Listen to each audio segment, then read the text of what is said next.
Hello good morning. Vinayak nursing entrance class की online class में आप सभी का स्वागत है। सबसे पहले अपन बात करेंगे ऑर्गेनिक केमिस्ट्री का। जो अपना टॉपिक है वो है हैलोजन व्युत्पन्न। हैलोजन व्युत्पन्न के लिए अगर अपन बात करते हैं, इस टॉपिक का नाम हैलोजन व्युत्पन्न, हैलोजन व्युत्पन्न, या फिर इस टॉपिक का नाम मिलेगा आपको हेलो एल्केन, हेलो एल्केन एवं हेलो एरिन।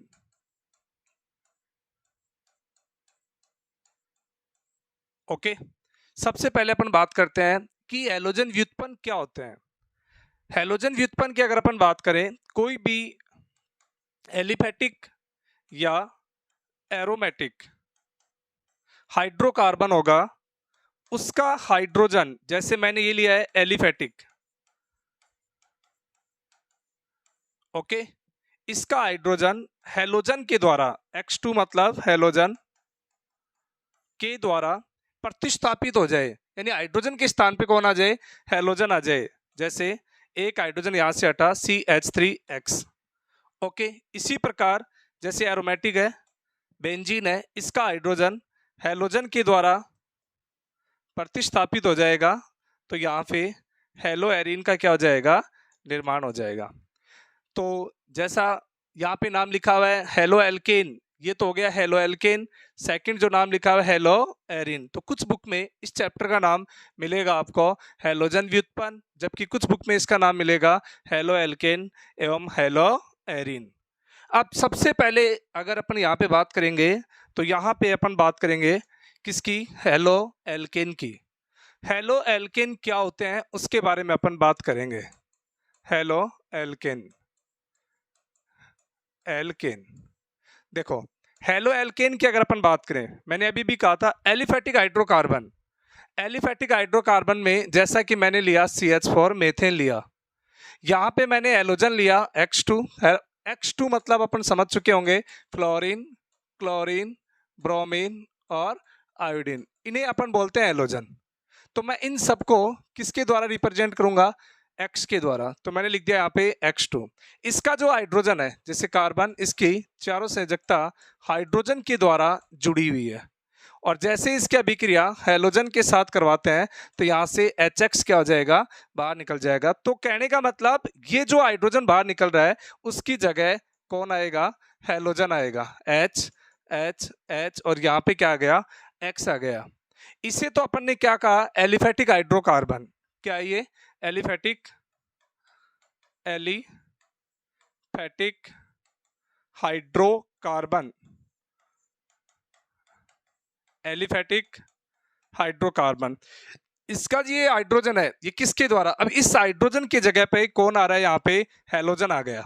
तो इसका मतलब जब कोई भी एलिफेटिक हाइड्रोकार्बन है, उसका हाइड्रोजन किसके द्वारा, हैलोजन के द्वारा प्रतिस्थापित हो जाए, तो यहाँ से HX क्या हो जाएगा, बाहर निकल जाएगा। तो यहाँ पे किसका निर्माण हो जाएगा, एल्किल हैलाइड का, एल्किल हैलाइड का। इसे अपन हेलो एल्केन भी कह सकते हैं, हेलो एल्केन भी कह सकते हैं। ओके, तो सबसे पहली बात ये कि एल्किल हैलाइड या हेलो एल्केन किसे कहते हैं, तो उसके लिए अपन क्या बताएंगे, कोई भी एलिफेटिक हाइड्रोकार्बन है, उसका हाइड्रोजन हैलोजन के द्वारा क्या हो जाएगा, प्रतिस्थापित हो जाएगा, तो उसे अपन क्या बोलेंगे, एल्किल हैलाइड या हेलो एल्केन। अब यहाँ पे अपन देखें कि सर एक हाइड्रोजन एक हैलोजन के द्वारा प्रतिस्थापित हो रहा है, तो यहाँ दो हाइड्रोजन कितने हैलोजन के द्वारा, दो के द्वारा, तीन, तीन के द्वारा, चार, चार के द्वारा। कार्बन के पास जितना हाइड्रोजन है वो सारे के सारे हैलोजन के द्वारा प्रतिस्थापित हो सकते हैं। अब यहाँ पे जो हैलोजन अपन ने काम में लिया है वो कौन है, फ्लोरीन है, क्लोरीन है, ब्रोमीन, और साथ में कौन है, आयोडीन है। वो कोई सा भी अपन यहाँ पे काम में ले सकते हैं। अब जैसा कि आपने लिखा CH4 मेथेन, यहाँ आपने कितने मोल लिए, इसके 2 मोल लिए, तो इसका मतलब 2 हाइड्रोजन प्रतिस्थापित हो जाएंगे, 2 हाइड्रोजन के स्थान पे 2 हैलोजन परमाणु समायोजित हो जाएंगे या जुड़ जाएंगे, तो क्या बनेगा, CH2X2। हो सकता है यहाँ पे 2HX क्या हो जाएगा, बाहर निकलेगा। हो सकता है मैंने यहाँ पे कितने मोल ले लिए, 3 मोल लिए हैं, तो यहाँ 3HX क्या हो जाएगा, बाहर निकल जाएगा और CHX3 का निर्माण हो जाएगा। तो इन उदाहरणों से स्पष्ट हो रहा है कि हाइड्रोजन की जगह हैलोजन क्या हो रहा है, जुड़ रहा है, इसलिए आप इसे क्या कहते हैं, हेलो एल्केन, या फिर क्या बोल सकते हो आप इन्हें, एल्किल हैलाइड। अब यहाँ पे हेलो एल्केन या एल्किल हैलाइड की बात करते हैं कि हेलो एल्केन को एल्किल हैलाइड क्यों कहा जाता है। इसके लिए अगर अपन देखें तो आपने पढ़ा होगा या सुना होगा एल्केन। एल्केन क्या है, हाइड्रोकार्बन है, कार्बन हाइड्रोजन में क्या होता है, कार्बन कार्बन के बीच में सिंगल बॉन्ड पाया जाता है, तब आप उसे क्या बोलते हो, एल्केन कहते हैं। और यहाँ पे एल्केन के रूप में मैंने जैसे लिखा मेथेन। इस एल्केन में से यदि एक हाइड्रोजन को बाहर निकाल दिया जाए तो एल्किल समूह का क्या होता है, निर्माण होता है। एल्केन में से यदि एक हाइड्रोजन को बाहर निकाल दिया जाए तो वहां पे किसका निर्माण होगा, एल्किल समूह का। अब यहाँ पे मैंने लिखा है जैसे CH4, क्या लिखा है, CH4, इसका मतलब अपने को पता है एक कार्बन होता है तो आप उसे क्या बोलते हो, मेथ। और एल्केन के लिए अपन अनुलग्न काम में लेते हैं N, तो क्या बन जाएगा, मेथेन। और इसमें से यदि एक हाइड्रोजन को बाहर निकाल दिया जाए तो यहाँ पे किसका निर्माण होगा, मैथिल का। किसका, मैथिल, मैथ प्लस एल्किल इल, तो क्या बन जाएगी, मैथिल। जैसे मैंने लिखा CH3, इसे अपन बोलते हैं एथेन, क्या बोलेंगे, एथेन। अब एथेन में यदि एक हाइड्रोजन को अपन बाहर निकाल दें तो यहाँ पे किसका निर्माण हो जाएगा, CH3CH2, इसे आप क्या बोलेंगे, एथिल। तो यहाँ पे एक शब्द आया है जिसको अपन एल्किल शब्द की बात कर रहे हैं। तो ये जो एल्किल शब्द है इसकी पहचान के लिए मैंने आपको कहा था कि यहाँ पे एल्किल शब्द के लिए अगर अपन बात करें तो बस ध्यान अपने को ये रखना है कि एल्केन में से यदि एक हाइड्रोजन को प्रतिस्थापित कर दिया जाए तो एल्किल समूह का क्या हो जाता है, निर्माण हो जाता है। जैसा कि मैंने कहा था ये मेथेन है, अब यहाँ पे क्या हो गया, मैथिल हो गया। ये एथेन है और एथेन के में से एक हाइड्रोजन को अपन ने बाहर निकाला तो यहाँ पे किसका निर्माण हो गया, एथिल का निर्माण हो गया। अभी अभी अपन ने जो उदाहरण किया था, जैसा कि आपने लिखा था CH4 जब हैलोजन के साथ रिएक्ट होता है तो यहाँ पे इसका एक हाइड्रोजन प्रतिस्थापित हो गया, किसके द्वारा, हैलोजन के द्वारा। तो मैंने इसका जो नाम लिखा था इसका मतलब CH3, इस CH3 को अपन क्या बोलेंगे, एल्किल। और X का मतलब क्या होता है, हैलाइड, तो इसका नाम क्या हो जाएगा, एल्किल हैलाइड। क्या होगा, एल्किल हैलाइड। इसलिए अपन कह सकते हैं कि जो हेलो एल्केन होते हैं उन्हें अपन एल्किल हैलाइड के नाम से भी जानते हैं। अब यहाँ पे इसको हेलो एल्केन क्यों कहते हैं उसका भी रीजन सुनो।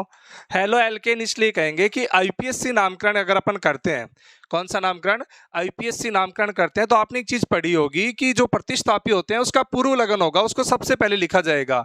तो हेलोजन एक प्रतिस्थापी है, हेलोजन जो X है, हेलोजन है, इसका पूर्व लगन होता है हेलो, क्या होगा, हेलो। और यहाँ पे मुख्य कार्बन श्रृंखला जो होगी उसके लिए अपन ने क्या लगा दिया, एल्केन, इसलिए इसे अपन एल्किल हैलाइड को हेलो एल्केन के नाम से भी प्रदर्शित कर सकते हैं। ओके, तो पहला अपना जो परिचय है उस परिचय में अपन ने क्या देखा कि एल्किल हैलाइड या हेलो एल्केन किसे कहेंगे। अब मैंने जो भी उदाहरण लिखे थे उसमें एक चीज कही है मैंने, एलिफैटिक हाइड्रोकार्बन, चाहे वो कोई सा भी हो सकता है, मेथेन हो सकता है, एथेन हो सकता है। अब मैंने जैसे लिखा एथेन और इसकी अभिक्रिया हैलोजन के साथ करवा दी तो यहाँ पे क्या बनेगा, CH3CH2X। वो डिपेंड करता है कि अपने कितने मोल हैलोजन के लिए हैं। यदि यहाँ पे ये एक्सिस में ले लें, आधिक्य में ले लें, तब वहां पे क्या होगा कि इसके पास जितने हाइड्रोजन है उन सभी को अपन प्रतिस्थापित कर सकते हैं। जैसा कि मैंने यहाँ पे लिया CH4 और यहाँ पे मैंने X2, इसको किस में दर्शा दिया मैंने, आधिक्य में। आधिक्य में अपन लेंगे तो अपने को पता है इसके पास कितने हाइड्रोजन है, 4, तो 4 के 4 क्या हो जाएंगे, बाहर निकल जाएंगे। तो यहाँ पे किसका निर्माण होगा, CX4 और 4HX क्या हो जाएंगे, बाहर। इसमें मैंने क्या कहा, आधिक्य में लेंगे तो अब इन X की जगह, सॉरी हाइड्रोजन की जगह क्या आ जाएगा, हैलोजन आ जाएगा। तो यहाँ पे भी क्या हो जाएगा, CX3 और यहाँ पे भी क्या हो जाएगा, CX3। ओके, जैसे मैं इसको रफली यहाँ पे लिख रहा हूँ CH3 जब X2 आधिक्य में ले लिया जाए तो किसका निर्माण होगा, तो अपन लिखे CX3 यानी कि हाइड्रोजन के स्थान पर हैलोजन क्या हो जाएगा, जुड़ जाएगा। इसलिए अपन इसको क्या कहते हैं, एल्किल हैलाइड या हेलो एल्केन। अब यहाँ पे आगे अपन इस टॉपिक के बारे में बात करेंगे। तो नॉर्मली आपको क्या बताना है कि हेलो एल्केन किसे कहते हैं। कोई भी एलिफेटिक हाइड्रोकार्बन है उसका हाइड्रोजन हैलोजन के द्वारा क्या हो जाएगा, प्रतिस्थापित हो जाएगा। या नॉर्मली आप ये भी बता सकते हो कि हाइड्रोजन हटेगा और हाइड्रोजन के स्थान पर हैलोजन आके जुड़ेगा, उन्हें अपन क्या कहते हैं, एल्किल हैलाइड या हेलो एल्केन। अब जो हेलो एल्केन है इसके वर्गीकरण की अपन बात करेंगे। देखो हेलो एल्केन का जो वर्गीकरण है, किसका, हेलो एल्केन का वर्गीकरण।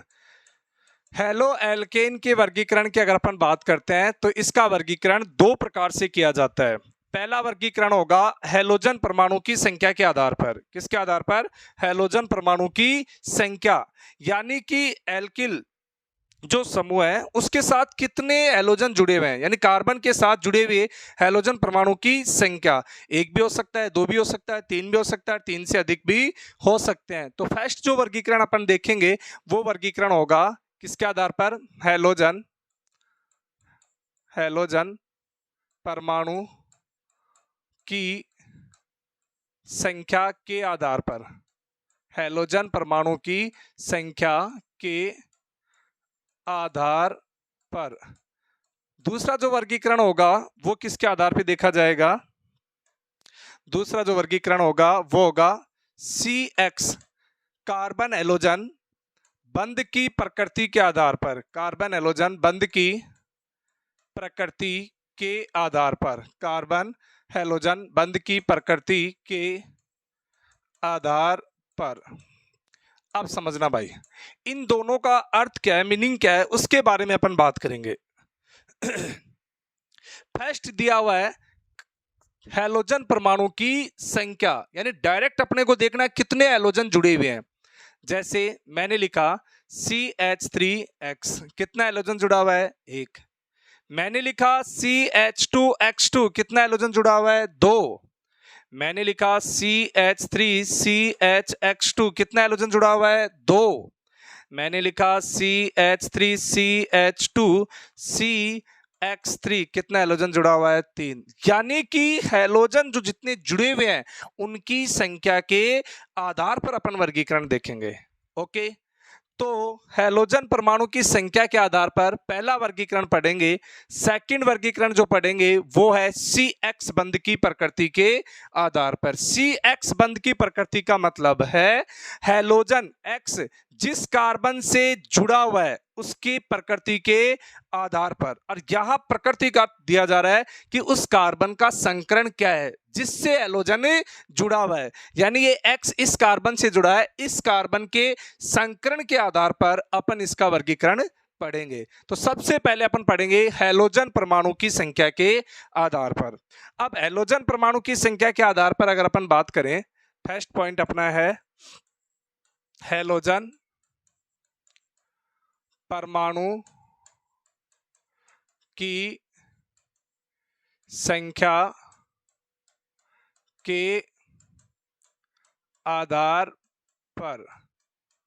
हैलोजन परमाणु की संख्या के आधार पर देखो, हैलोजन परमाणु की संख्या के आधार की अगर अपन बात करते हैं तो यहां पे सबसे पहले अपन बताएंगे कि जो हैलोजन है वो कितने जुड़े हैं उसके आधार पर। एक जुड़ता है तो आप इसे बोलते हैं मोनो हेलो एल्केन। क्या बोलेंगे, मोनो हेलो एल्केन। तो यहां पे मैंने लिखा हेलो एल्केन। हेलो एल्केन किसके आधार पर, हैलोजन परमाणु की संख्या के आधार पर वर्गीकरण देखें तो इसको अपन चार भागों में बांटेंगे। First mono halo alkane. Mono का अर्थ होता है एक हैलोजन जुड़ा हुआ होगा।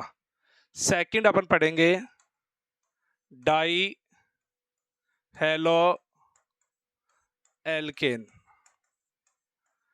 थर्ड अपन पढ़ेंगे ट्राई हेलो एल्केन। और फोर्थ अपन पढ़ेंगे पॉली हेलो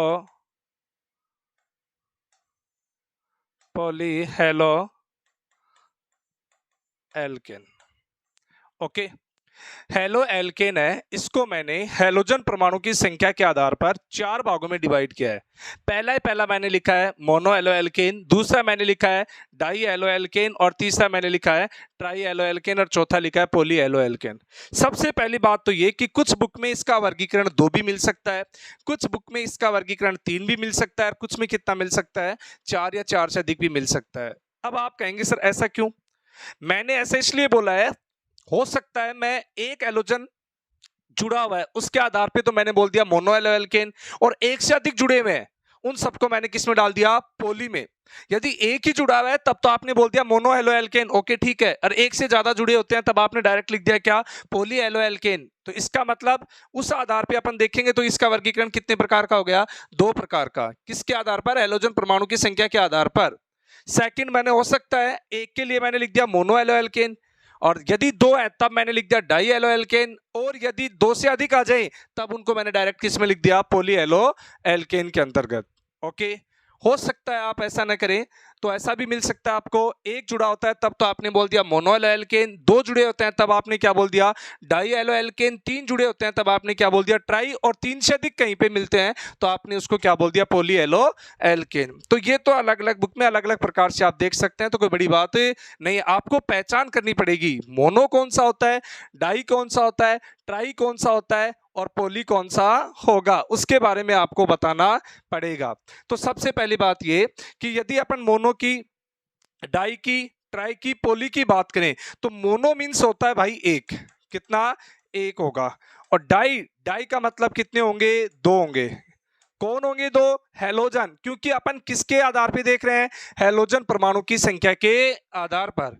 एक होगा तब तो आपने क्या बोल दिया, मोनो, 2 होंगे तब आपने क्या बोल दिया, डाई, और 3 होंगे तब आपने क्या बोल दिया, ट्राई, और 3 से अधिक, 4, 5, 6 कितने भी हो सकते हैं, लेकिन 3 से क्या होंगे, अधिक होंगे, तब आप उसे क्या बोलते हो, पॉली एलो एल्केन। क्या बोलेंगे, पॉली एलो एल्केन। अपन सबसे पहले यहां पे पढ़ेंगे मोनो हेलो एल्केन। क्या पढ़ेंगे, मोनो हेलो एल्केन। अब यहां पे मोनो हेलो एल्केन की बात करें तो ध्यान देना, मोनो हेलो एल्केन,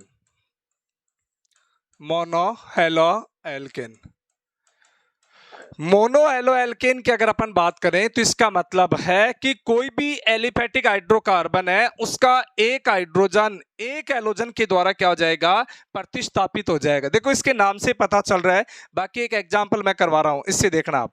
जैसे CH4 है, हाइड्रोकार्बन है, यहां पे मैंने लिख दिया क्लोरीन, रिएक्शन होगी, HCl क्या हो गया बाहर, और क्या बनेगा, CH3Cl। रिएक्शन कैसे हुई है, इस कार्बन के साथ कितने हाइड्रोजन जुड़े हुए हैं, 4, हाइड्रोकार्बन है, मीथेन है, और ये क्या है, क्लोरीन है। HCl यहां से क्या हो गया, बाहर हो चुका है। जैसे HCl बाहर हुआ, सूर्य के प्रकाश की उपस्थिति में रिएक्शन होगी, तो यहां इस कार्बन के पास 3 तो हाइड्रोजन है, और एक हाइड्रोजन की जगह कौन आ गया, क्लोरीन आ गया, Cl आ गया। अब अपन इसको क्या बोल सकते हैं कि इस हाइड्रोजन की जगह यहां पे अटैच कौन कर रहा है, क्लोरीन। तो यानी हाइड्रोजन की जगह कौन ले रहा है, क्लोरीन ले रहा है, और यहाँ पे क्लोरीन कितना है, 1 है, और हाइड्रोजन कितना हटा है, 1 हटा है, इसलिए अपन इसे क्या बोलते हैं, मोनो एलो एल्केन। अब इसकी परिभाषा कोई आपसे पूछे तो आप बता सकते हो, कोई भी एलिफेटिक हाइड्रोकार्बन है उसका एक हाइड्रोजन किसके द्वारा, एक एलोजन के द्वारा क्या हो जाएगा, प्रतिस्थापित हो जाएगा, तो आप इसे क्या बोलेंगे, मोनो हेलो एल्केन। अभी अभी मैंने आपको बताया था कि ये जो एलिफेटिक हाइड्रोकार्बन है, क्या है, एलिफेटिक हाइड्रोकार्बन, तो इसका मतलब ये कौन है, एल्केन है। कौन है, एल्केन। और एल्केन में से यदि एक हाइड्रोजन बाहर निकल जाता है तो किसका निर्माण होता है, एल्किल समूह का। किसका निर्माण होगा, एल्किल समूह का। अब इस एल्किल समूह के साथ कौन जुड़ा है यहाँ पे, हैलाइड, तो इसका मतलब इसका नाम क्या हो जाएगा, एल्किल हैलाइड। तो मोनो एलो एल्केन को अपन क्या बोल सकते हैं, एल्किल हैलाइड भी कह सकते हैं। तो यहाँ पे आप दूसरा नाम लिखें तो आप क्या बताएंगे, इसको मोनो हेलो एल्केन को अपन क्या कहते हैं, एल्किल हैलाइड भी कहते हैं। क्या कहते हैं, एल्किल हैलाइड। ओके, तो फर्स्ट वर्गीकरण जो अपना था मोनो एलो एल्केन है, उसके लिए अपन बात करेंगे। तो आप क्या बताएंगे, जब कोई भी एलिफैटिक हाइड्रोकार्बन है उसका एक हाइड्रोजन एक एलोजन परमाणु के द्वारा प्रतिस्थापित हो जाए तो आप उसे क्या बोलते हो, मोनो एलो एल्केन या एल्किल हैलाइड कहते हैं। अब देखो, मोनो एलो एल्केन या एल्किल हैलाइड की अपन बात करें तो एल्किल समूह जो होगा उसमें जिस कार्बन से एलोजन जुड़ा हुआ है उस कार्बन की प्रकृति के आधार पर एल्किल हैलाइड कितने प्रकार के होंगे, 3 प्रकार के। कितने प्रकार के, 3 प्रकार के। अब इसकी बात करें तो इसके लिए आप एक बार ध्यान से देखना, कार्बन की प्रकृति। कार्बन की प्रकृति का मतलब है जिस कार्बन को अपन देख रहे हैं वह कार्बन कितने कार्बन से जुड़ा हुआ है, इसके आधार पर कार्बन को 4 भागों में बांटा गया है। 1 degree carbon, 2 degree carbon, 3 degree carbon और चतुर्थ 4 डिग्री कार्बन। अब देखो डिग्री की कैसे पहचान करेंगे, कार्बन की डिग्री की, कौन कार्बन कितने डिग्री का है। उसके लिए अगर अपन बात करें तो नॉर्मल एक एग्जांपल से मैं इसको समझा रहा हूं, आप समझने की कोशिश करना।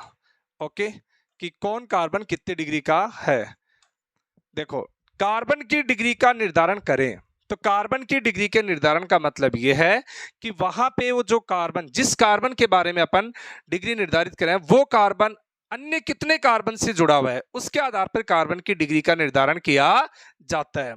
जैसा कि अपन देखें, ये जो कार्बन है बताओ इसकी प्रकृति क्या है, 1 डिग्री है, 2 डिग्री है, 3 डिग्री है, चतुर्थ डिग्री है, वो आपको बतानी पड़ेगी। तो मैं इस कार्बन के बारे में यदि बात करूं तो यहाँ पे जो ये कार्बन है, ये कार्बन कितने कार्बन से जुड़ा हुआ है, 1 कार्बन से। इसका मतलब ये जो कार्बन होगा वो कौन सा होगा, 1 डिग्री होगा, प्राथमिक होगा। इस कार्बन की बात करें, ये कार्बन भी कितने से जुड़ा हुआ है, 1 से, प्राथमिक होगा। इस कार्बन की बात करें, ये कार्बन कितने से जुड़ा हुआ है, 1 2 3 4, इसलिए आप इसे क्या बोलेंगे, 4 डिग्री। क्या बोलेंगे, 4 डिग्री।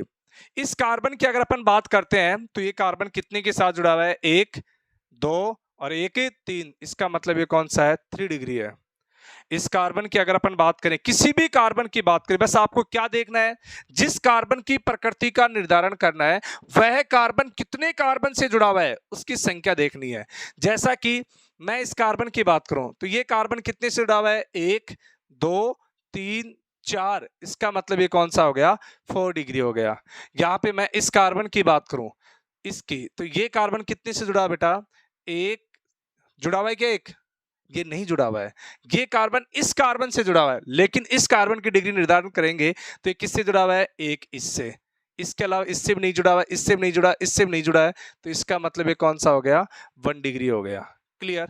हो सकता है मैं इस कार्बन की बात करूं तो इसमें आपको क्या देखना है कि ये कार्बन किससे जुड़ा हुआ है, इससे, एक इससे जुड़ा हुआ है, तो इसका मतलब ये कौन सा हो गया, 2 डिग्री हो गया। तो इस आधार पे अपन कह रहे हैं कि जो कार्बन की प्रकृति है वो कितने प्रकार की होगी, 1 डिग्री होगी, 2 डिग्री होगी और 3 डिग्री होगी। 1 डिग्री का निर्धारण कैसे हुआ, तो आप क्या बता सकते हैं कि उसके अंदर वह कार्बन एक ही कार्बन से जुड़ा हुआ है, इसलिए आप उसे 1 डिग्री बोलेंगे। 2 से जुड़ जाता है तो 2 डिग्री, और 3 से जुड़ जाए तो अपन क्या बोलेंगे इसे, 3 डिग्री, और 4 से जुड़ा हुआ होता है तो 4 डिग्री। तो कार्बन की डिग्री का निर्धारण आप आसानी से कर सकते हैं। आजकल बहुत सी कंपटीशन एग्जाम में पूछा जाता है कि यहाँ पे 1 डिग्री कार्बन कितने हैं, 2 डिग्री कितने हैं, 3 डिग्री कितने हैं और 4 डिग्री कितने हैं। इस बार जैसे नीट के एग्जाम हुई थी उसमें कार्बन की डिग्री का भी एक प्रश्न दिया हुआ था कि यहाँ पे 2 डिग्री कार्बन की संख्या कितनी है या 1 डिग्री की कितनी है, कोई भी कैसा भी पूछ सकता है। तो आप कार्बन की डिग्री का निर्धारण कर सकते हैं और उनकी संख्या भी बतानी पड़ सकती है कि इसके अंदर 1 डिग्री कार्बन कितना है, 2 डिग्री कितना है और 3 डिग्री कितना है। जैसे मैं एक एग्जाम्पल लिखा हूं उससे बताना आपको, CH3 CH2 CH3 और यहां पे मैंने लिख दिया Cl। अब इसमें से आपसे पूछे कि बताओ एलोजन यानी क्लोरीन जिस कार्बन से जुड़ा है उस कार्बन की प्रकृति क्या है, तो ये कार्बन कितने कार्बन से जुड़ा हुआ है, 1 2, तो आप क्या बताएंगे इसे, 2 डिग्री। कौन सा कार्बन है, 2 डिग्री। इस कार्बन की प्रकृति की बात करें तो बताओ ये कौन सा है, 1 से जुड़ा हुआ है, 1 डिग्री। इस कार्बन की प्रकृति की बात करें, ये कितने से जुड़ा हुआ है, 2 से, इसलिए आप इसे क्या बोलेंगे, 2 डिग्री। इस कार्बन की बात करें 1 से जुड़ा है, इसलिए आप इसे क्या बोलेंगे, 1 डिग्री। तो कार्बन की प्रकृति का निर्धारण करना हो तो आप इस प्रकार से कार्बन की प्रकृति का निर्धारण कर सकते हैं। अब अपन अपने पॉइंट पे आते हैं, एल्किल हैलाइड। मैंने कहा था halo alkane, mono halo alkane या एल्किल हैलाइड की अगर अपन बात करें तो ये जो एल्किल हैलाइड है ये कितने प्रकार का होगा, 3 प्रकार का होगा। पहला कौन सा होगा, 1 डिग्री एल्किल हैलाइड। कौन सा होगा, 1 डिग्री एल्किल हैलाइड। दूसरा कौन सा होगा? 2 degree alkyl halide, 2 degree alkyl halide. और तीसरा कौन सा होगा? 3 डिग्री एल्किल हैलाइड। तीसरा 3 डिग्री एल्किल हैलाइड। सबसे पहले अपन बात करते हैं 1 डिग्री एल्किल हैलाइड की, यानी 1 डिग्री कौन सा होगा, 2 डिग्री कौन सा होगा, 3 डिग्री कौन सा होगा। मैंने अभी अभी आपको डिग्री की पहचान करना सिखा दी है कि कौन 1 डिग्री होता है, कौन 2 डिग्री होता है और कौन 3 डिग्री होता है। तो इसका मैं उदाहरण लिख रहा हूं, जैसे CH3 CH2 और यहाँ पे X। ये हैलोजन जिस कार्बन से जुड़ा हुआ है, कार्बन कितने से जुड़ा हुआ है? 1 से। इसका मतलब ये कौन सा होगा? 1 डिग्री एल्किल हैलाइड। इसके अलावा जैसे 2 डिग्री वाले के एग्जांपल की अगर अपन बात करें, CH3 CH2 CH और ये CH3 और ये क्या लिख दिया मैंने? X। इस कंडीशन में अगर अपन बात करते हैं तो यहाँ पे हैलोजन है, ये इस कार्बन से जुड़ा है। ये कितने कार्बन से जुड़ा हुआ है? ये कार्बन कितने कार्बन से जुड़ा हुआ है? तो आप ध्यान दें, ये कार्बन है, एक तो इस कार्बन से जुड़ा हुआ है और एक इस कार्बन से जुड़ा हुआ है। तो टोटल कितने कार्बन हो गए? 2। तो इसका मतलब ये कौन सा हो गया? 2 डिग्री। कौन सा हो गया? 2 डिग्री। तो इसलिए अपन इसको क्या बोलेंगे? 2 डिग्री एल्किल हैलाइड। अब इस सारे के सारे, जैसे मैंने कहा एल्किल और ये क्या है? हैलाइड। ये क्या है? एल्किल और ये क्या है? हैलाइड। तो अपन पढ़ ही क्या रहे हैं? Alkyl halide. और एल्किल हैलाइड को अपन पुनः कितने भागों में बांट दिया? 3 भागों में। एक तो कौन सा है? 1 डिग्री, एक कौन सा है? 2 डिग्री और एक कौन सा है? 3 डिग्री। अब 3 डिग्री के लिए अगर अपन बात करते हैं तो 3 डिग्री में देखो यहां पे क्या लिखा मैंने? CH3 CH3 CH3 और ये क्या लिख दिया मैंने? X। अब देखो इसमें, इस कंडीशन में अगर अपन बात करते हैं तो यहां पे ये जो हैलोजन है, ये कौन से कार्बन से जुड़ा हुआ है? इस कार्बन से। और ये कार्बन है, ये कितने कार्बन से जुड़ा हुआ है? 1 2 3। तो इसका मतलब इस कार्बन की प्रकृति क्या होगी? 3 डिग्री होगी। कितनी होगी? 3 डिग्री। इस आधार पर अपन एल्किल हैलाइड है उसको कितने भागों में बांट दिया? 3। पहला कौन सा है? 1 डिग्री एल्किल हैलाइड। दूसरा कौन सा है? 2 डिग्री एल्किल हैलाइड। और तीसरा कौन सा है? 3 डिग्री एल्किल हैलाइड। ओके। तो मोनो हेलो एल्केन में मैंने कहा था कि मोनो हेलो एल्केन है उसका नाम क्या होता है? दूसरा एल्किल हैलाइड। और एल्किल हैलाइड को पुनः अपन ने कितने भागों में बांटा है? 3 भागों में, 1 डिग्री, 2 डिग्री और 3 डिग्री। तो पहला अपना जो वर्गीकरण था हैलोजन परमाणु की संख्या के आधार पे, उसका फर्स्ट पार्ट अपन ने पढ़ा था मोनो हेलो एल्केन। अब यहां से प्रश्न कैसे आएगा? प्रश्न एक तो ये आ सकता है, निम्न में से कौन मोनो हेलो एल्केन है या कौन एल्किल हैलाइड है? तो आप ध्यान देना, जहां पे हैलोजन एक जुड़ा हुआ है इसका मतलब वो मोनो हेलो एल्केन है या एल्किल हैलाइड है। सेकंड आपको ये भी पूछ सकता है 1 डिग्री एल्किल हैलाइड कौन सा है, 2 डिग्री कौन सा है और 3 डिग्री कौन सा है? डिग्री की अगर अपन बात करें तो आप नोट करना कि हैलोजन, कौन? हैलोजन जिस कार्बन से जुड़ा हुआ है वह कार्बन अन्य कितने कार्बन से जुड़ा है उनकी संख्या के आधार पर। जैसे यहाँ पे इसका हैलोजन है, ये इस कार्बन से जुड़ा है और ये कार्बन कितने कार्बन के साथ जुड़ा हुआ है? 3 कार्बन के साथ जुड़ा हुआ है। इसका मतलब इस कार्बन की जो डिग्री होगी वो कौन सी होगी? 3 डिग्री होगी। इसके अंदर अगर अपन बात करें, ये हैलोजन इस कार्बन के साथ जुड़ा हुआ है और यह कार्बन कितने कार्बन से? 1 2, बस 2 ही है, ये नहीं है, क्योंकि ये कार्बन है वो डायरेक्ट अटैच इसके साथ नहीं है, इसके साथ है। इसके साथ से कितने भी जुड़े हमें कोई मतलब नहीं है। जिस कार्बन की प्रकृति का निर्धारण करें उस कार्बन के साथ कितने जुड़े हैं, तो यह कार्बन है, इसके साथ कितने जुड़े हैं? 1 2। तो इसका मतलब ये कार्बन होगा वो कौन सा होगा? 2 डिग्री होगा। यहां पे अगर अपन बात करते हैं ये कौन सा होगा, तो हैलोजन इस कार्बन से जुड़ा है, इसके साथ 1 जुड़ा है, ये कौन सा होगा? 1 डिग्री। अब यहां पे भी एक क्वेश्चन आता है कि सर एक ही कार्बन के साथ हैलोजन जुड़ा हुआ है, अब इस कार्बन की प्रकृति बताएं। इसके लिए ऑप्शन में देखो मोस्टली क्या होता है, इसको 1 डिग्री एल्किल हैलाइड में काउंट करते हैं, लेकिन 1 डिग्री के साथ यदि आपको सुपर 1 डिग्री मिल जाए तो आप इसे सुपर 1 डिग्री में रखेंगे, क्योंकि यह कार्बन हैलोजन है, इस कार्बन से जुड़ा है इसके साथ कोई अन्य कार्बन नहीं है। तो इसका मतलब ये जो कार्बन होगा इसको अपन किस में गिनेंगे? Super 1 degree. या फिर सुपर 1 डिग्री नहीं है तो कुछ बुक में इसका नाम या तो मिलेगा आपको सुपर 1 डिग्री या फिर कई जगह आपको मिलेगा 0 डिग्री। क्या मिलेगा?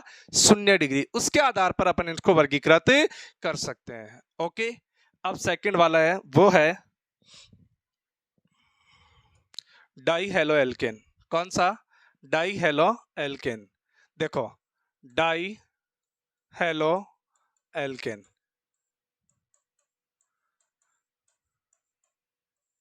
डाई हेलो एल्केन नाम से पता चल रहा है डाई हेलो एल्केन। इसका मतलब यहाँ पे दो हेलोजन परमाणु जुड़े हुए होंगे तो आप उन्हें क्या बोलेंगे, डाई हेलो एल्केन। क्या बोलेंगे, डाई हेलो एल्केन। जैसा कि CH4 है, 2 मोल हेलोजन है, रिएक्शन होगी CH2X2, 2 हेलोजन है, डाई हेलो एल्केन। अब इसके कुछ उदाहरण लिख रहा हूं मैं। हो सकता है जैसा कि यहां पे एक ही कार्बन के साथ दोनों हेलोजन जुड़े हुए हैं, हो सकता है एक ही कार्बन के साथ दोनों हेलोजन जुड़े हुए हैं, दोनों एक ही हैं, इसमें भी इस कार्बन के साथ दोनों हेलोजन है, इसमें भी इस कार्बन के साथ दोनों हेलोजन है, लेकिन समूह अलग अलग है। ऐसा भी तो हो सकता है पहले वाले कार्बन के साथ एक और दूसरे वाले के साथ भी कितना, एक जुड़ जाए। ऐसा भी तो हो सकता है फर्स्ट कार्बन के साथ एक हेलोजन और अंतिम कार्बन के साथ भी एक हेलोजन। यहां पे हेलोजन परमाणु की संख्या की अगर अपन बात करें तो हेलोजन परमाणु की संख्या इसमें भी कितनी है, 2 है, इसमें भी कितनी है, 2 है, इसमें भी कितनी है, 2 है, और इसमें भी कितनी है, 2 है। इसका मतलब ये जितने भी उदाहरण मैंने लिखे हैं वो सारे के सारे किसके हैं, डाई हेलो एल्केन के हैं। किसके हैं, डाई हेलो एल्केन के। अब डाई हेलो एल्केन के अंदर अगर अपन बात करें तो इसका मतलब ये दोनों तो सेम है, ये अलग है और ये भी क्या है, अलग है। तो इसका मतलब डाई हेलो एल्केन है वो कितने प्रकार का हो सकता है, 3 प्रकार का। कितने प्रकार का, 3 प्रकार का हो सकता है। और वो 3 प्रकार कौन कौन से हैं उनके बारे में अगर अपन बात करें, यदि दोनों हेलोजन परमाणु एक ही कार्बन के साथ जुड़े हैं, जैसे मानो हेलोजन इस कार्बन से जुड़ा, इसे आप क्या बोलेंगे, एल्फा। इस कार्बन के साथ जुड़ा, इसे आप क्या बोलेंगे, एल्फा। तो डाई हेलो एल्केन है वो 3 प्रकार के हो सकते हैं। फर्स्ट होगा alpha alpha die halo alkane, die halo alkane.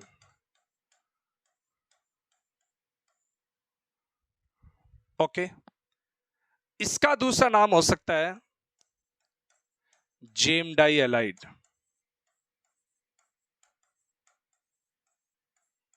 Clear. दूसरा, एक इस कार्बन पे ये अल्फा हो गया तो कौन सा हो गया, बीटा। तो कौन सा होगा, alpha beta die halo alkane.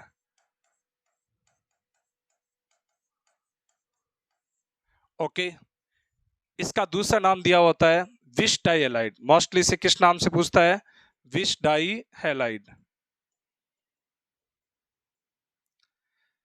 तीसरा क्या हो सकता है, ये अल्फा, ये बीटा और ये गामा। तो तीसरा होगा alpha gamma die halo alkane. Alpha gamma die halo alkane. तो यहां पे अपन डाई हेलो एल्केन है उसको 3 भागों में वर्गीकृत करेंगे और तीनों भाग के मैंने बता दिया। यदि एक ही कार्बन पर दोनों हेलोजन परमाणु जुड़े होते हैं तब तो आप उसे क्या बोलते हो, जेम डाई हेलाइड। क्या बोलते हो, जेम डाई हेलाइड। या एक समीपवर्ती यानी एक इस पे जुड़ जाए, एक जस्ट इसके साथ वाले पे कार्बन पे जुड़ा होता है तब आप उसे क्या बोलते हो, विश डाई हेलाइड। हो सकता है एक प्रथम कार्बन और एक अंतिम कार्बन पे जुड़ा होता है तो आप उसे क्या बोलेंगे, alpha omega die halo alkane. Okay, तो यहाँ पे अपन इसकी बात करें तो इसको मैंने डाई हेलो एल्केन को 3 भागों में बांटा है। पहला भाग होगा उसको आपने क्या नाम दिया, gem di halide. Gem di halide का मतलब होता है कि एक ही कार्बन के ऊपर 2 हेलोजन परमाणु जुड़े हुए होते हैं तो आप उससे क्या बोलते हो, जेम डाई हेलाइड। क्या बोलेंगे, जेम डाई हेलाइड। तो यहां पे कोई भी एक एग्जांपल लिख सकते हो आप, CH3 CH2C और ये Cl और ये CH3। तो आप देखें इस कार्बन के साथ दोनों हेलोजन परमाणु जुड़े हुए हैं तो एक ही कार्बन पे दोनों हेलोजन परमाणु जुड़े होते हैं तो आप उसे क्या बोलते हो, जेम डाई हेलाइड। तो आपसे क्वेश्चन आएगा निम्न में से कौन जेम डाई हेलाइड है, तो आप डायरेक्ट देख लेना एक ही कार्बन पे दोनों हेलोजन परमाणु जुड़े हैं तो आप उसे क्या बोलेंगे, जेम डाई हेलाइड। सेकंड है vic di halide. Vic di halide. Vic di halide की अगर अपन बात करते हैं तो मैंने अभी अभी आपको बताया विश डाई एलाइड का मतलब होता है समीपवर्ती कार्बन पर, पहले कार्बन पे यदि एक हैलोजन है तो उसके समीप वाले कार्बन पे यानी उसके जस्ट पास वाले कार्बन पे भी क्या होगा, हैलोजन जुड़ा होगा, तो उसे आप क्या बोलेंगे, विश डाई एलाइड। जैसा कि मैंने लिखा है CH3 CHCl और ये CH2Cl।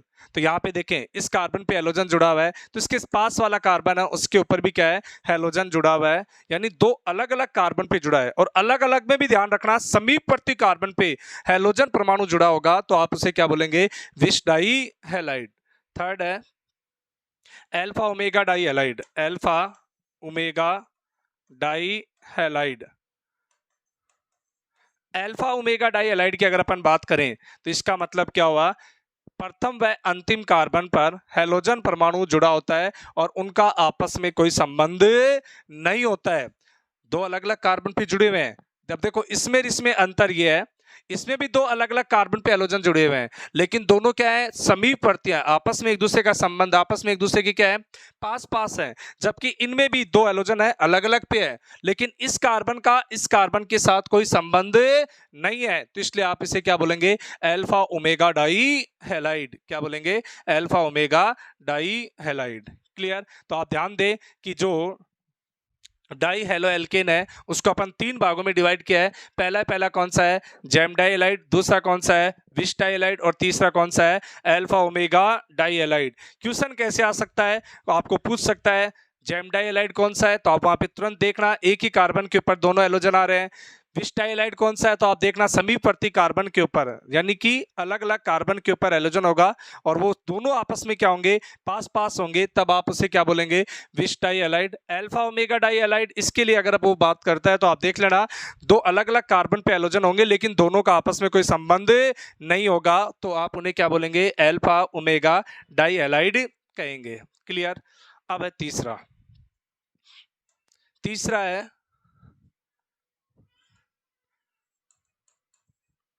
Try halo alkene.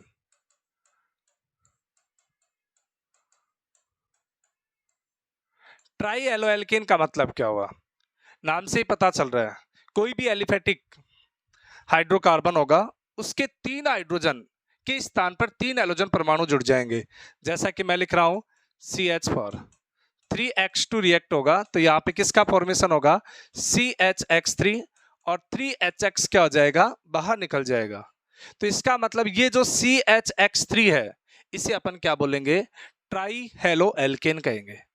अब इसका नाम होता वैसे क्या है, हेलोफॉर्म। सामान्य नाम क्या बोला आपने इसका, हेलोफॉर्म। जैसे आपने इसके एग्जाम्पल पढ़े होंगे CHCl3 क्लोरोफॉर्म, CHI3 इसे आप क्या बोलते हो, आइडोफॉर्म। तो यहाँ पे कितने हैलोजन जुड़े हुए हैं, तीन, यहाँ पे भी कितने जुड़े हुए हैं, तीन। तो इसका मतलब क्या हो गया कि ये जो है ट्राई हेलो एल्केन है। ओके। तो ट्राई हेलो एल्केन किसे कहेंगे, जब किसी भी एलिफेटिक हाइड्रोकार्बन के तीन हाइड्रोजन का प्रतिस्थापन तीन हैलोजन परमाणु के द्वारा करवा दिया जाए तो जो प्राप्त यौगिक होगा वो क्या होगा, ट्राई हेलो एल्केन होगा। इसके बाद लास्ट है poly halo alkane. Poly halo alkane के लिए अगर अपन बात करें, poly halo alkane, poly halo alkane का मतलब है तीन से अधिक हाइड्रोजन का प्रतिस्थापन, तीन से अधिक हाइड्रोजन का प्रतिस्थापन हैलोजन परमाणु के द्वारा कर दिया जाए। तो यहाँ पे मैंने लिख दिया, जैसे चारों हाइड्रोजन बाहर निकल गए CH4 और यहाँ पे 4HX क्या हो जाएगा बाहर, तो इसे अपन क्या बोलेंगे, पॉली हेलो एल्केन। और पॉली हेलो एल्केन की परिभाषा क्या हो जाएगी, जब किसी एलिफेटिक हाइड्रोकार्बन के तीन से अधिक हाइड्रोजन का प्रतिस्थापन हैलोजन के द्वारा कर दिया जाए तो प्राप्त यौगिक क्या कहलाता है, पॉली हेलो एल्केन कहलाता है। ओके। तो हैलोजन परमाणु की संख्या के आधार पे जो अपन ने वर्गीकरण देखा है, तो मोस्टली आपने क्या बताया कि हैलोजन परमाणु की संख्या के आधार पर इन्हें चार भागों में बांटते हैं। पहला mono halo alkane, mono halo alkene का दूसरा नाम होता है एल्किल हैलाइड। और एल्किल हैलाइड यहाँ पे कितने प्रकार के होते हैं, तीन प्रकार के, 1 डिग्री 2 डिग्री और 3 डिग्री। डाई हेलो एल्केन की अगर अपन बात करते हैं तो डाई हेलो एल्केन का मतलब यहाँ पे दो हैलोजन परमाणु जुड़े हुए होते हैं और उनको भी अपन ने तीन भागों में डिवाइड किया है, gem di halide, vic di halide, alpha omega di halide. तीसरा अपन ने देखा ट्राई हेलो एल्केन, तीन हैलोजन परमाणु क्या होते हैं उसके अंदर उपस्थित होते हैं, तो आप उन्हें क्या बोलेंगे, ट्राई हेलो एल्केन। और पॉली में चार से अधिक हैलोजन परमाणु, चार या चार से अधिक हैलोजन परमाणु पाए जाते हैं तो आप उन्हें क्या बोलते हो, पॉली हेलो एल्केन। अब यहाँ पे एक क्वेश्चन आता है कि जो एल्किल हैलाइड है उसका सामान्य सूत्र क्या होगा। एल्किल हैलाइड का सामान्य सूत्र, बहुत अच्छा क्वेश्चन है भाई, ध्यान से देखना। एल्किल हैलाइड का सामान्य सूत्र, का सामान्य सूत्र, सामान्य सूत्र, सभी ध्यान से देखें समझे। एल्किल हैलाइड का सामान्य सूत्र क्या है।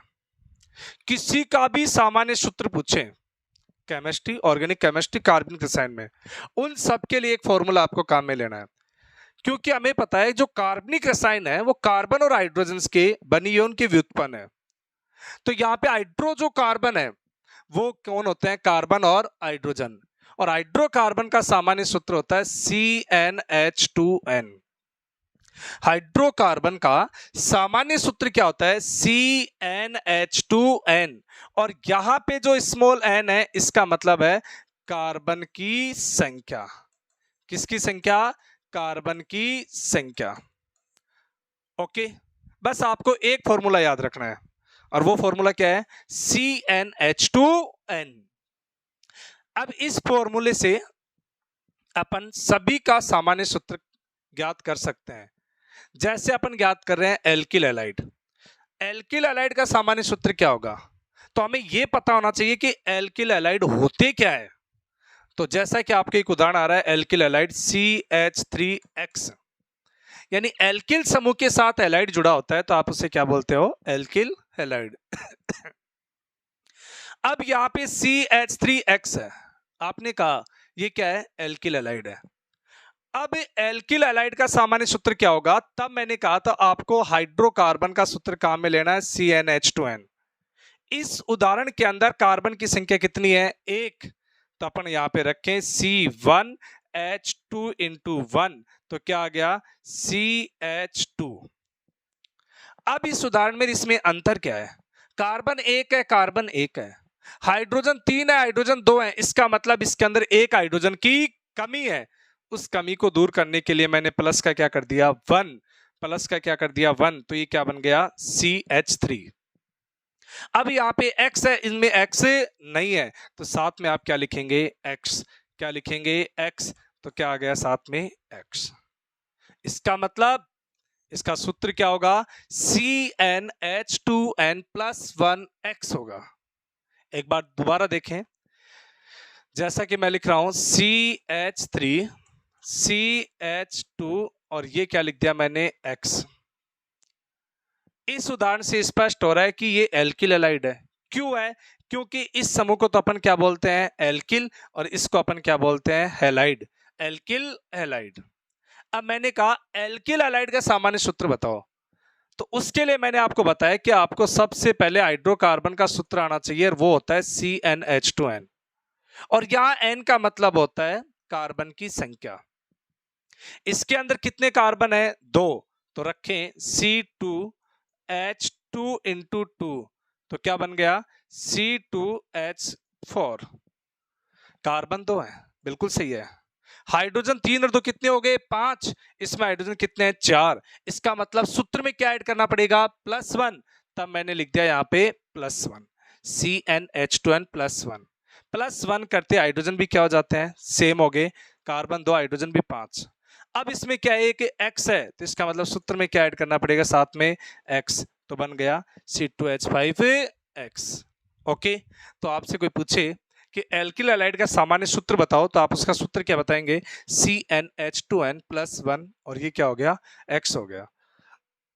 अब आप सोचें कि सर इसमें तो हो सकता है सही लग गया तरीका, और अन्य समूह होगा तो, जैसे मानो अपन एल्डिहाइड की बात कर ले, आपने लिखा फॉर्मएल्डिहाइड, इसका बताओ, यानी एल्डिहाइड का सामान्य सूत्र क्या होगा, फॉर्मूला वही काम में लेना अपने को, CnH2n। क्लियर। अब ध्यान दे, मैंने कहा स्मॉल n का मतलब होता है कार्बन की संख्या। अब हमें पता है कि ये एग्जाम्पल किसका है, एल्डिहाइड का है। किसका है, एल्डिहाइड का। एग्जाम्पल एक याद रखना ही पड़ेगा अपने को, तभी अपन उसका सामान्य सूत्र निकाल सकते हैं। अब इसमें कार्बन की संख्या कितनी है, 1, रखे यहाँ पे C1H2 into 1, तो यहाँ पे क्या हो गया CH2। अब देखो कार्बन 1 सही है, हाइड्रोजन 2 सही है, लेकिन इसमें ऑक्सीजन है, सूत्र में ऑक्सीजन की क्या आ रही है, कमी आ रही है। तो ऑक्सीजन जोड़ दें तो ये सूत्र बिल्कुल क्या हो जाएगा, सही। तो एल्डिहाइड का सामान्य सूत्र क्या आ गया, CnH2NO। ओके, तो कहने का मतलब किसी का भी आपको सामान्य सूत्र पूछे तो आप इसकी सहायता से ज्ञात कर सकते हो। बस अपने को याद रखना है हाइड्रोकार्बन, क्या याद रखना है, हाइड्रोकार्बन का सूत्र जो होता है CnH2n। तो अपना जो टॉपिक चल रहा था उसके अकॉर्डिंग अगर अपन बात करें तो अपन ने कहा है एल्किल हैलाइड का सामान्य सूत्र होता है CnH2n+1x। डायरेक्ट आपको पूछ सकता है तो आप इसका आंसर देख लेना, CnH2n+1x कहाँ पे, उसके आधार पे अपन इसका सूत्र चेक कर लेंगे। ठीक है, पहला वर्गीकरण अपना कंप्लीट। सेकंड वर्गीकरण अपना है CX बंध की प्रकृति के आधार पर। CX बंध की प्रकृति के आधार पर अगर अपन बात करते हैं तो देखना है यहाँ पे CX बंध की प्रकृति का मतलब होता है, CX बंध की प्रकृति का मतलब है हैलोजन जिस कार्बन के साथ जुड़ा हुआ है, हैलोजन जिस कार्बन के साथ जुड़ा हुआ है उसके संकरण के आधार पर। किसके आधार पर, संकरण के आधार पर। तो संकरण के आधार पर CX बंध की प्रकृति के आधार पर इसे अपन ने 3 भागों में बांट दिया। फर्स्ट क्या हो सकता है, ये जो कार्बन है इसका संकरण क्या होगा, sp3 CX बंध युक्त यौगिक। दूसरा क्या होगा, कार्बन डबल बॉन्ड और ये X यहाँ पे, इसका संकरण होता है sp2। तो आप क्या लिखेंगे, sp2 CX बंध युक्त यौगिक। और तीसरा क्या है, sp कार्बन, ये X, इसका संकरण क्या होता है sp। तो आप क्या कहेंगे, sp संकरित कार्बन हैलोजन बंध युक्त यौगिक। तो ध्यान दे यहां पे अगर अपन देख रहे हैं तो सबसे पहली बात ये कि हमें संकरण आना चाहिए। क्या आना चाहिए, संकरण। अब देखो जी, संकरण के लिए अगर अपन बात करें तो संकरण की फर्स्ट कंडीशन तो ये होती है यदि कंपाउंड के अंदर, यौगिक के अंदर अनुनाद पाया जाता है तो पहले आप अनुनाद ही करवाएं, उसके बाद किसी भी तत्व का संकरण अपन ज्ञात कर सकते हैं, किसी भी परमाणु का अपन संकरण निकाल सकते हैं।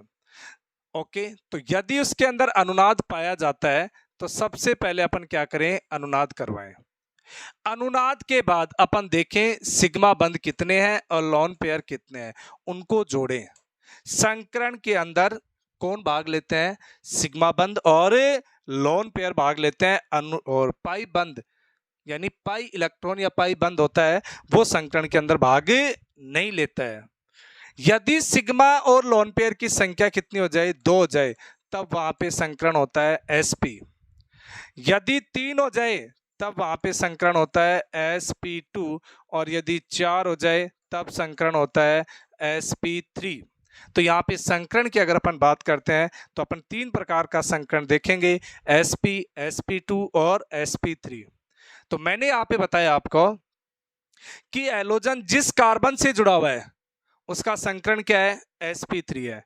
हैलोजन जिस कार्बन के साथ जुड़ा है उसका संकरण क्या है, sp2 है। और हैलोजन जिस कार्बन के साथ जुड़ा है उसका संकरण क्या है, sp है।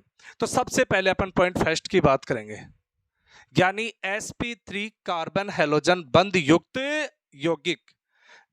ओके, तो फर्स्ट पॉइंट अपना sp3 कार्बन हैलोजन बंध युक्त यौगिक, sp3 कार्बन हैलोजन बंध युक्त यौगिक। अब देखो जी, sp3 कार्बन हैलोजन बंध युक्त यौगिक, इसका मीनिंग ये है कि हैलोजन जिस कार्बन से जुड़ा हुआ है उस कार्बन का संकरण, हैलोजन जिस कार्बन का साथ जुड़ा हुआ है उस कार्बन का संकरण क्या है, sp3 है। अब यहां पे देखो मैं इसको भी आगे और डिवाइड करूंगा।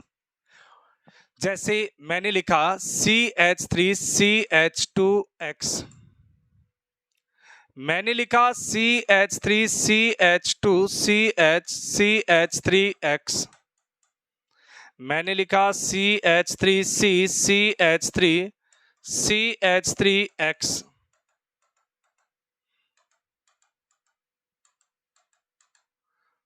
इसका मतलब ये तीनों उदाहरण यदि अपन देखें तो वो किसके हैं? एल्किल हैलाइड के।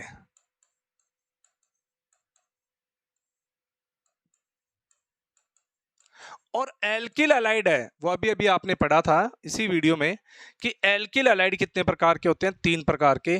पहला वाला है 1 डिग्री, दूसरा है 2 डिग्री, तीसरा है 3 डिग्री। अब ये एलोजन इस कार्बन के साथ क्या है? जुड़ा हुआ है। इस कार्बन का संकरण क्या है? 1 सिग्मा, 2 सिग्मा, और 2 सिग्मा बंध किसके द्वारा बनाए जा रहे हैं? हाइड्रोजन के द्वारा। टोटल कितना हो गया? 4।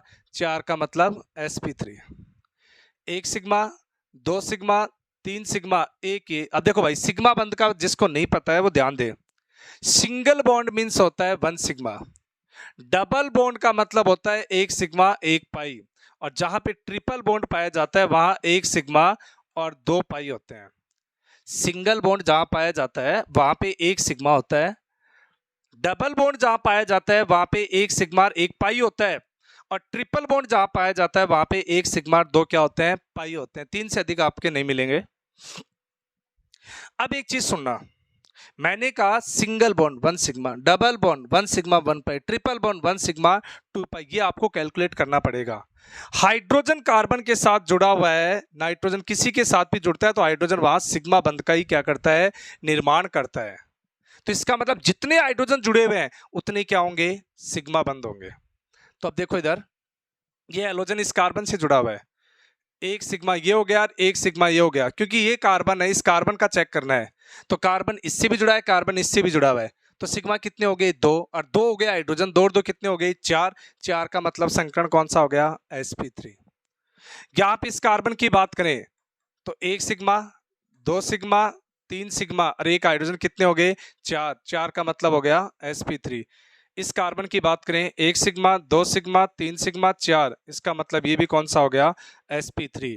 तो अपन फर्स्ट जो पार्ट देखेंगे वो होगा sp3 कार्बन हैलोजन बंध युक्त यौगिक है, वो है फर्स्ट अपना एल्किल हैलाइड। और एल्किल हैलाइड भी कितने प्रकार के हैं? 3 प्रकार के, 1 डिग्री, 2 डिग्री और 3 degree. Second, benzylic halide. Benzylic halide नाम से पता चलेगा। बेंजिलिक का मतलब क्या होता है? ये बेंजीन है, उसके ऊपर हाइड्रोकार्बन CH2, इसके साथ कौन जुड़ा हुआ है? हैलोजन जुड़ा है। इसे आप क्या बोलते हो? Benzylic halide. अब इसका संकरण भी अपन चेक करें तो देखो, ये जो कार्बन है इसका संकरण यदि अपन देखेंगे तो यहाँ पे 1 सिग्मा, 2 सिग्मा, 2 हाइड्रोजन कितने हो गए? 4। 4 का मतलब क्या हो गया? sp3। तो बेंजिलिक हैलाइड भी किस में होगा? sp3 कार्बन हैलोजन बंध युक्त यौगिक का ही क्या होगा? एक उदाहरण होगा। अब ये जो बेंजिलिक हैलाइड है इसको पुनः अपन 3 भागों में बांट सकते हैं। जैसे एल्किल हैलाइड को 3 भागों में बांटा था, इसी प्रकार बेंजिलिक हैलाइड भी कितने प्रकार के होंगे? 3 प्रकार के होंगे। पहला होगा 1 डिग्री बेंजिलिक हैलाइड, दूसरा होगा 2 डिग्री बेंजिलिक हैलाइड, और तीसरा होगा 3 डिग्री बेंजिलिक हैलाइड।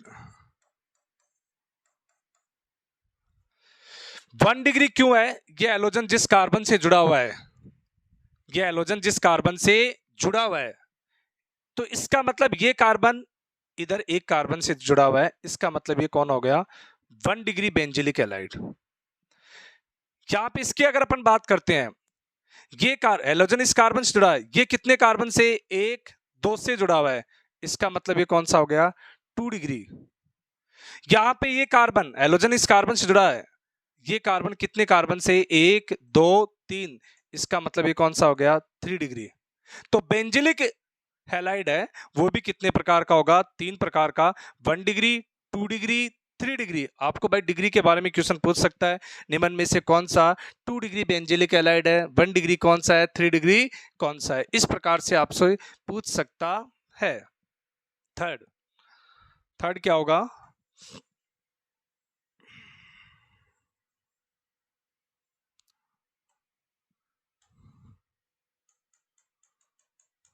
थर्ड है allylic halide.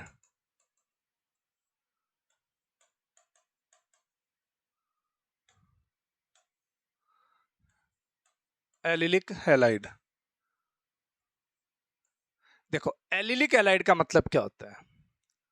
Carbon double bond carbon के समीपवर्ती कार्बन के साथ हैलोजन जुड़ा हुआ हो। कार्बन डबल बॉन्ड कार्बन के समीपवर्ती कार्बन से हैलोजन जुड़ा हुआ है। इसका मतलब 1 सिग्मा 2 सिग्मा 2, ये कितने हो गए? 4। 4 का मतलब क्या हो गया? sp3। हो सकता है आपको ये मिल जाए CH3 CH double bond CH CH2X, carbon double bond carbon के समीपवर्ती कार्बन, इधर तो नहीं है, इधर जुड़ा हुआ है, तो इसका संकरण भी क्या है? sp3। तो sp3 कार्बन हैलोजन बंध युक्त यौगिक है। वो कितने प्रकार के होंगे? 3 प्रकार के होंगे। पहला कौन सा होगा? Alkyl halide. और एल्किल हैलाइड भी कितने प्रकार का होगा? 3 प्रकार का, 1 डिग्री 2 डिग्री 3 डिग्री। दूसरा कौन सा है? Benzylic halide. बेंजिलिक हैलाइड भी कितने प्रकार का होगा? 3 प्रकार का, 1 डिग्री 2 डिग्री 3 डिग्री। और तीसरा कौन सा है? Allylic halide. यहां प्रश्न कैसा आ सकता है? तो सबसे पहली बात यहां प्रश्न आ सकता है कि निम्न में से कौन एल्किल हैलाइड है, निम्न में से कौन बेंजिलिक हैलाइड है, निम्न में से कौन एलिलिक हैलाइड है। उसके बाद प्रश्न पूछ सकता है निम्न में से कौन सा बेंजिलिक हैलाइड 2 डिग्री है, 1 डिग्री है, 3 डिग्री है, या निम्न में से कौन सा एल्किल हैलाइड 1 डिग्री है, 2 डिग्री है, या फिर 3 डिग्री है। या फिर प्रश्न आ सकता है कि आपको कंपाउंड दे देगा और उसमें से एक कंपाउंड के बारे में पूछेगा कि sp3 कार्बन से जुड़ा हुआ sp3 कार्बन से जुड़ा हुआ बंध युक्त यौगिक कौन सा है। तो इनमें से कोई एक उदाहरण मिलेगा, उसके आधार पर आप बता सकते हैं।